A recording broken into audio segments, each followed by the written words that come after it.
Introduction to trespassing to person.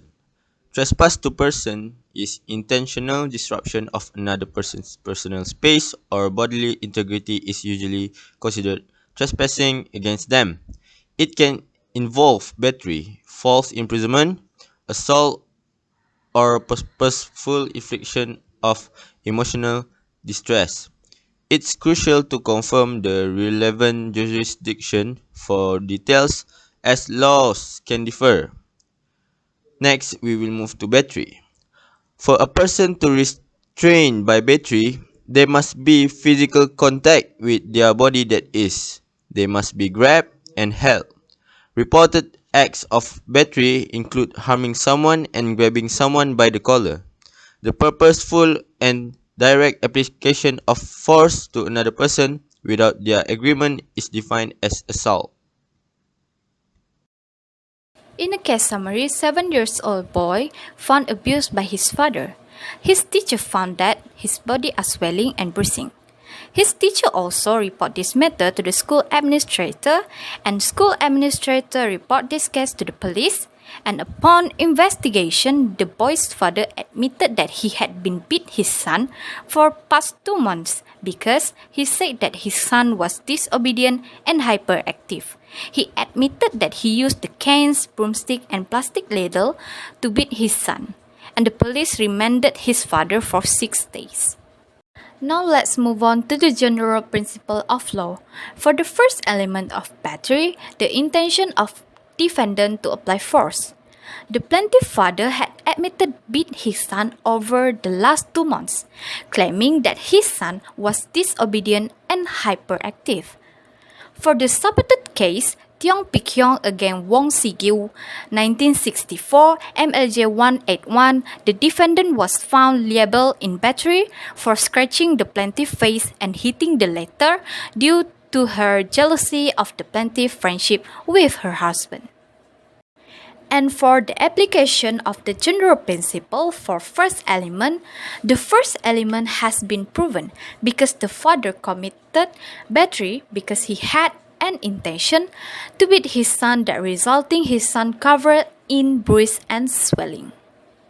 Next element is the act was under the defendant's control.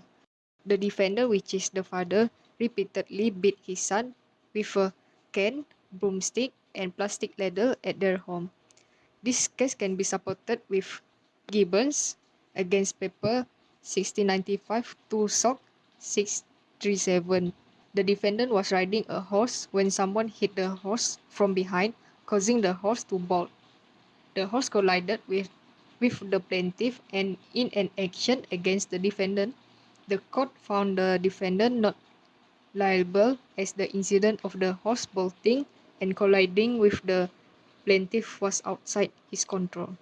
The second element was fulfilled because the father acknowledged that his action was wrong. If this was not under the father's control, he will not beat his son repeatedly. Once is enough, he must not beat his son repeatedly. For the third element of battery, which is contact or application of force occurs, the police, teachers, and school administrator discovered bruises and swellings on the plaintiff's body, ear, as well as cut wound on his lip. Based on the supported case in Call against Turner 1704, it was held that the least touching of another in anger is battery. If two or more persons meet in a narrow passage and without violence or design of harm, the one touches the other gently, it will be no battery. Application of the general principles for the third element was fulfilled because the boy was covered in bruises and swelling due to his father's abusive action. In the fourth element, without plaintiff's consent, the boy was still a child. He did not ask to be treated in this manner by his father. His behavior and way of thinking are also immature. In the supported case, Nash against Shin in 1953, CLY 3726, the plaintiff went to a hairdressing salon where the defendant used a tone rinse without first obtaining the plaintiff's consent.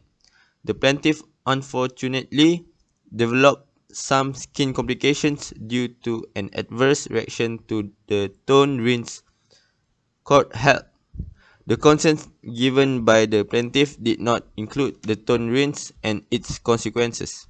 Battery was established. Application of the general principles. The fourth element was fulfilled because the boy had no idea that his father will beat him repeatedly. The boy did not give his consent toward the action of his father, while his father voluntarily beat his son without his son's consent. The available defenses to the trespass. Basically, the parents can beat their children in order to teach them lessons. If it is excessive, it can lead to abusive. In the article, the suspect admitted that he beat his son repeatedly. This proved that the action of his father was totally wrong and can be classified as abusive. In a nutshell, the father had met all the required elements for battery, which is the intention of defendant to apply force. The act was under the defendant's control. Contact or application of force occurs, and lastly, without plaintiff's consent. The father can be lawful arrest because all elements that he committed battery toward his son.